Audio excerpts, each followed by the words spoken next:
રાજપીપળા નગરપાલિકાના 7 વોર્ડ માટેની 28 બેઠકોની મતગણતરી ચુસ્ત પોલીસ બંદોબસ્ત વચ્ચે રાજપીપળાની આદર્શ નિવાસી શાળા ખાતે યોજાઈ, જેમાં ભાજપે નગરપાલિકાના ઇતિહાસમાં પ્રથમ વખત 28માંથી 25 બેઠકો પર જીત મેળવી સ્પષ્ટ બહુમતી મેળવ્યું છે, તો બીજી બાજુ ફક્ત 3 જ અપક્ષ સભ્યો ચૂંટાઈ આવ્યા છે.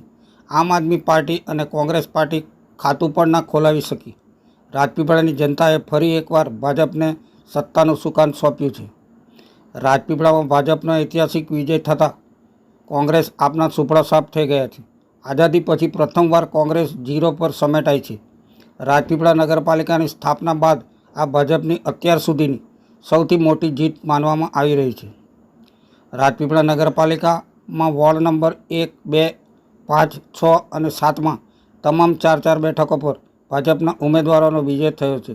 વોર્ડ નંબર 4માં ભાજપને તમામ 4 બેઠકો જીતી, જેમાં 1 બેઠક બિનહરીફ હતી. વોર્ડ નંબર 3માં જંગ રસપ્રદ રહ્યો, જેમાં ભાજપને 1 બેઠક મળી છે, જ્યારે 3 બેઠકો અપક્ષના ફાળે ગઈ છે.